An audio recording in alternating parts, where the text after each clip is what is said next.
I got a lot of shows. Hello and welcome to Geeks of the Round. I'm your host, Matt Moore, and we are getting started. We are talking Legends of Tomorrow, episode 105, which is known as Failsafe. Let's introduce the panel. Charles, what did you think of the episode? I thought the episode was great, actually. I loved it. I thought it was awesome. I thought it was better than last week's. It was very action-packed, and I thought it was great. All right. And how about you, Lou? What did you think? I thought the episode was okay. You know, a good little conclusion to what they started last week. All right. I actually am kind of in agreement with Lou, with a little less enthusiasm, which is funny considering he had very little enthusiasm himself. I thought it was okay. And that's actually kind of what I've been thinking about this entire season. I was really expecting more from this show. And I'm going to say it now. I'm not going to be sad if it gets canceled at the end of the year. I'm saying that now. That's not cool. Do you disagree, Lou, and why? Well, you know, I'm liking what they're doing. They have to, you know, I guess, give a little bit of character moments to some of these people, but other than that, it's all right. It's cool, you know. Next week we get to see something totally different. Yeah, and that, of course, is going to be Star City in the year 2046. And a different Green Arrow than we're used to, and a different Green Arrow than we were teased. Because we were teased Oliver Queen, except older. That was definitely not Oliver Queen, unless Oliver Queen got one hell of a tan. You didn't see the pictures? What was there something hinting that there was going to be a black Green Arrow? Well, there's that one that we saw at the end of this episode, and then we do see one with Oliver Queen. Yes, I saw the pictures with Oliver Queen, but I didn't see any pictures with the black Green Arrow until we actually saw it on Legends of Tomorrow, where there was a black Green Arrow. I guess that's Connor Hawke. And if that is Connor Hawke, that means that Will is not Connor Hawke. Again, unless he got one hell of a tan. Dude, if he got that kind, he got roasted. Yes, he did. So basically, the episode is kind of circled around the Firestorm formula. They were trying to get the Firestorm formula out of Martin Stein. Martin Stein wouldn't give it. Martin Stein was losing hope. Yada yada yada. Hot Russian chick was trying to replicate it.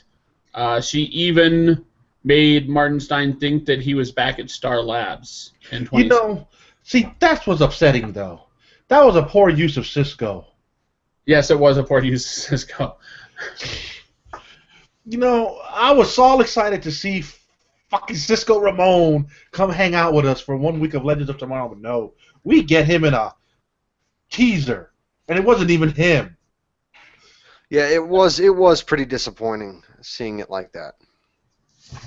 And so the team goes to go save Martin Stein, go save Ray, go save Rory. Mick Rory. That was his name. Thank you. And they find out that they're in a gulag which no one has ever escaped from ever before. Until yesterday. Until yesterday, exactly. Huge surprise.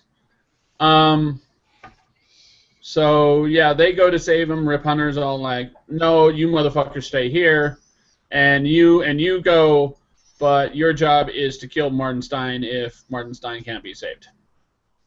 And Sarah ends up taking that to heart, probably a little bit too much to heart. And of course, like Snart tells her, "No, don't do it. Like if you're gonna do it, at least look him in the face when you do it." Be a man and look me in the eye. Yeah. Were you at all surprised about that? About like Snart being the one with morals? Nope. Not really. I was. I always thought of Snart being the pragmatist of the group. I mean, and what he's doing right now, like what he's doing with Mick, like he had like a code of honor. That is not a pragmatist, and so I thought that was out of character. Some criminals do have codes. I know, but I never pegged Snart as one of those guys. I mean, sure I he did. That is actually what pissed me off about one of the episodes of The Flash, is that he had a code, and then he just straight out in front of everyone broke that code. When he was helping transport the prisoners, he's all like, all right, you have my word, I'm going to do this, I'm going to do this, I'm going to do this. And then at the end of it, he's all like, yeah, I didn't do that because I'm a criminal. It's like, fuck you. You're a criminal with the code. Like, when you give your word, you hold it. And we know this because you haven't given Barry's a name out to everybody. But just randomly you decide to defy that code. Like, that doesn't make sense. So now having him with the code again, you can't trust that. You cannot trust his code because we've seen him straight out break it. Well, he'll break it when he feels it's convenient to break. That's what criminals do. Yes, but then it's not a code. It's like a loose guideline at that point. It's his codes of conduct. When he wants to doesn't have codes of conduct, because if he had codes of conduct, he would follow those codes of conduct. Always. Do you follow all your codes? I think he has an ideal, but not specifically rules that he follows. Do you follow all the rules, Matt? I follow all of my rules, yes. Then why do you keep inviting Isaiah? So... Come on, we didn't participate. You look like Gloomy Doomy over there. Ooh, you talking to Charles? Yeah. Charles is all like, oh, these drugs really got me down today. I'm tired, That's what you take for taking drugs, Charles. Say no to dope. Oh, shut up. Stop with the weed in. Yes. Chuck the weed in. The toilet.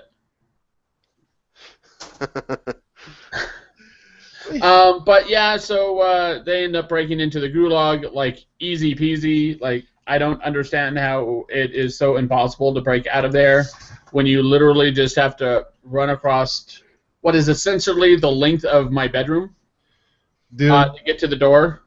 It took Jefferson Jackson more than 12 seconds to get across that field. Well, yes, but that was going long ways. To go from the gate to the door was one thing, but he was going from the gate to the other side of the yard. Yeah, and he had to do it in 12 seconds. And while he's running, his knee decides to give out. He should have been practicing. Yes, but what if he practiced and that made his knee go out, and then he wouldn't have been able to do it at all. No, look, when I say he should have been practicing, I get it. Maybe your football career would have been over, but you shouldn't give up on your, training, because long term it helps. I don't know. Especially for a situation like this where he had to run across the field. Granted, he still made it and kicked the little thing open, but that's TV for you. Because if not, he would have balled over on that field and started wailing, because that should look like it hurt. Yeah, I did. Let me see. What else was going on at this time? At this point, they had already given Stein the message. We're coming. And Mick and Ray were being tortured in front of Martenstein, and Martenstein still cracked, even though he knew the cavalry was coming. Well, the thing that I liked about that scene most was because Ray pretty much took the beating from Mick. I thought that was very cool, and it kind of helped to the further character development for Mick. Like, I was like, this guy took a beating from me, I owe him, that kind of stuff. And I thought that was very cool for Mick's character development. I had a problem with it. I thought that was stupid. Well, it just shows that... Yeah. Because Ray's stupid. Because Ray no, it wasn't stupid of Ray. It was brave. Was stupid of Ray. No, it ain't brave. You listen to the criminal in this situation who's been in and out of the prison system a lot. If he tells you stop talking, listen. He knows what he's talking about. But no, Ray is thinking with his scientist brain, so he got clobbered like a scientist. Fucking the dude went Hulk smash on his ass. I mean, that guy was big. I mean, even compared to Mick. He was big. I felt Mick could have handled him a lot better. Yeah, obviously. But I mean, dude, we see Ray again, and he's waking up, and it's like 10 o'clock at night. They left his ass out there. Yep. But yes, Ray was being stupid. Was being ignorant. Ray. Ignorant is probably a better word for it. Of this, and he was being idealistic. He figured that, if he makes friends, maybe that will help him in the future. And apparently, that's not how it works in prison, at least according to Mick. Not in Russia. Yeah, exactly. And yeah, so that's how they got in trouble, or how Ray got in trouble. But then, motherfucker, even though he's already had his ass beat, ends up like asking for trouble again, a second time. That's how I didn't mind him taking that one. The first one was just stupid on his part. Yeah. I'm not talking about that one. I'm talking about the one where he takes the hammer to the back from the Russian officer when they're hanging and being electrocuted. That's what I was talking about. The scene when he got the shit kicked out of him trying to help that old guy, that was stupid. In a situation like that, you have to keep your head down. Thank you, especially when you don't know nobody in the yard yet. Yeah. You're going out there making trouble. I heard something. I heard that my milkshake brings all the boys to the yard. Damn right, it's better than yours. I'm not even going to go with you on that one. I ain't touching that shit. You can keep your milkshake Okay. and all the yards. What else do we got? The people that were told that they couldn't help out with the breakouts basically said, we're helping out with the breakout. That was kind of cool. Hopefully Rip is going to... That's just it. Is consistently the stupidest fucker in this entire show. Consistently is not Ray, who was pretty damn stupid this episode. It's Rip. Yeah, I agree. He is the stupid one. Oh, you two stay behind because Savage wants to kill you, and you, well, you're just you. He didn't want Kendra to go out because, well, Savage can kill her and get stronger. And he didn't want to send Jackson out because Jackson is the other half to Firestorm. Yeah, but at the same time, Kendra is one hell of a fighter. Or learning to be. Yes, She's not. She is one hell of a fighter against anyone who isn't Vandal Savage. Yes, basically. Yeah. But she could hold her own. If she sees Vandal, then retreat. Be smart. You haven't perfected your skills yet. You could hold your own against all the other flunkies, but when the main flunky comes at you, you retreat. That's what a smart person would do. It's like Rip is. He is constantly stupid. But His Rip plans all fail. But Rip did, fucking blow his ass up. Oh, gee, let's be real, Matt. You and I could have done that. Grenade. I would have just dumped a fucking grenade in there. Seriously, we could have done that. We could have walked by and said, "Hey, you! Hey, how you doing?" And just laid a little bomb in there without him knowing. Come on, man. He didn't do shit but push a fucking button and hold his little blue gun to his head. Yeah. Oh, and get his watch back. I guess that was the whole purpose of him getting his watch back. That's just it. Here's the thing, though. He didn't need to get his watch back at that point. Because he lost it in 1975. It's now 1986. He has 11 years of time that he can go back in between any time during those years, and he could have gotten his watch back then, or during that time. True. I mean, it's time travel. You can do that shit.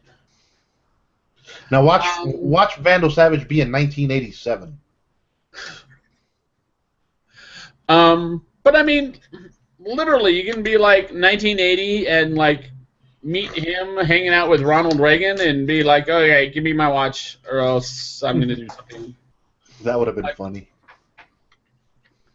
I mean, the girl, the hot girl, Russian girl, eventually figures out that Martenstein is part of Firestorm.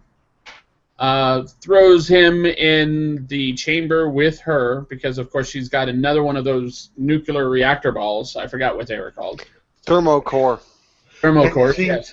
I forgot what it was called because it was called something stupid. A thermal core. But see, the Russians were smart. They didn't make just one.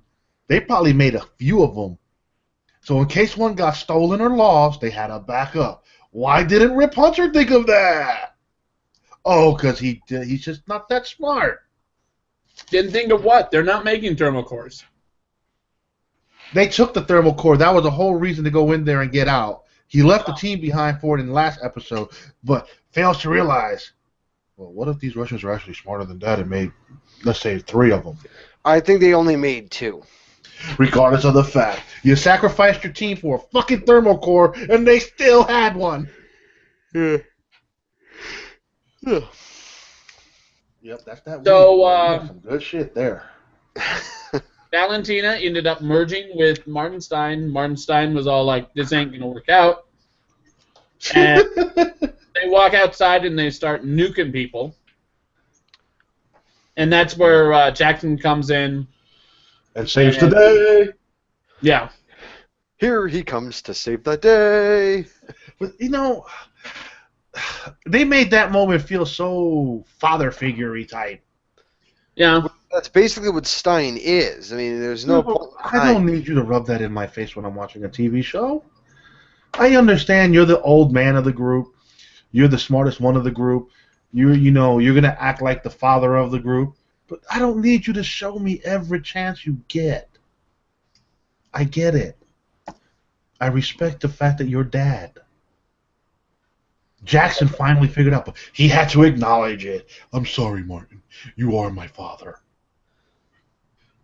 So the two separate, and Valentina blows up, taking the gulag, and of course everyone escapes, and everyone lives happily ever after. The end. And I gotta say, that nuclear explosion was fucking pathetic.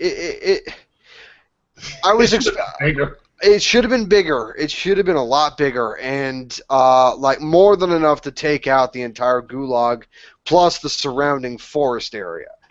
And and then of course, let's not even begin to touch on the terrible CGI. But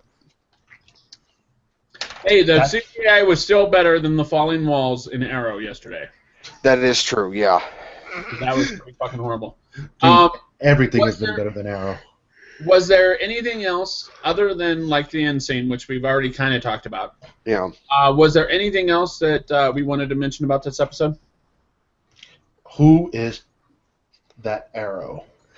I have a theory for that, and this is going to be my wild speculation, so I don't have to say it later. All right, Charles, I will kick you from the hangout if this is racist. It's not going to be racist. Okay. I think, now, since the time that they traveled to was 2046, that is a lot. That is like decades. And I think it's decades. I think minus 16 is 30. I think it's possible that Lila and Diggle had another child. Oh. And they name him Connor Hawk? No, I don't know if they're going to name him Connor Hawk. I'm still holding true to the theory that William is going to become Connor Hawk. But I think that Lila and Diggle had a son, and that's who this guy is. Actually, I really like that theory. Yeah. But to your theory there, Charles, remember, this show likes to take elements from the comics and twist them around. So they actually might make that young man there Connor Hawk, as what you just said, which makes good sense. I like that. That could be Diggle Wiggle Baby. God damn it, Lou! Really? Dude, Diggle Wiggle, man. He's got his own crew. Yeah, but no. All right, I can see it. Where instead, since they named their daughter Sarah after Sarah Lance, they could name like their son Connor and like give his middle name Hawk, something like that. Yeah. Connor Hawk Wiggle. I don't know. I think that Hawk is such a obvious superhero name that I'm thinking it is a name that Connor or whoever gives himself. I think maybe there's a name change involved in there somewhere. Okay, kind of like the whole nickname was Speedy and all that. Kind of, sort of. Like, okay. I mean, seriously, who named...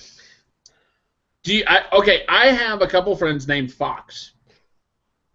But literally two people, and one of them only has the last name Fox because they're married to the first one.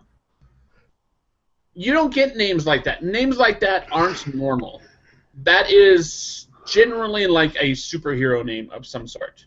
Well, wait, is it Fox as in like Fox, or is it Fox Yes. in the sense where it's Fawkes? No, it is FOX. A friend of mine, Jarrett Fox, got married to a girl by the name of Jamie, and we have not let her live that down since. Oh shit, she's Jamie Foxx. Jamie Fox. Oh my God, that is the best thing ever. Oh, it would have been real funny if she married Jamie Foxx in real life. Jamie Jamie Fox. But yeah, so we'll see, and hopefully we'll get some answers to that. I think we're probably going to get some answers to that as early as the next episode, because we've already seen that like on that street. Well, unless they have another nighttime scene on that street, there's fucking Oliver. Oliver's right the fuck there. Like the fact that it was this new guy kind of upset me because I'm all like, wait a second, it's supposed to be a white guy with the beard. I've seen the screenshots, but it's not. So I'm thinking Oliver is going to be the one is going to literally like show up and be like, whoa, whoa, whoa, whoa, you don't shoot them. They're with us, and basically vouch for the whole team. That's if they're teammates. They have to be teammates. There's no way there's not teammates. Did you see the other picture of Deathstroke? Here's another theory I got. Uh-oh.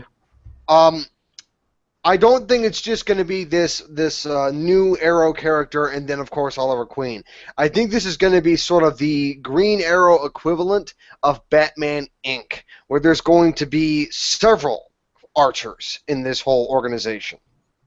That would actually be pretty nice if there were like a team of Archers. Yeah. I'd be down with that. Yeah. I don't know if they're going to call it like Green Arrow Inc., but that's pretty much what I'm thinking. Well, they could call it Arrow Inc. Yeah, Matt just stole my idea. God damn it! That's just another thing they're going to be stealing from Batman. God damn it! They said they steal all their shit from Batman, so it doesn't matter. Yeah, basically. All right, what else do we got? Do we have any other wild speculation since we kind of went into that? No, I got nothing else. I'm tired of Boba Fett. Yeah, so am I. I want there to be another bounty hunter that doesn't fucking, I don't know, look like a bad version of Boba Fett, because that's what he looks like. He looks like a really bad version of Boba Fett. Didn't he die the last episode? Or was I mistaken? No, it was a ruse. It was a ruse to get Rip to drop his guard. Oh. But I still thought Heatwave shot him with his heat gun.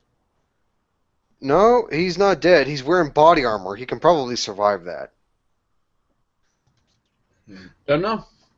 All right, in that case, I'm going to wrap everything up. I want to thank everyone for watching. Go ahead and check us out at geekstheround.com or youtube.com/geekstheround. You can also find us on Twitter, Google+, and Facebook at geekstheround.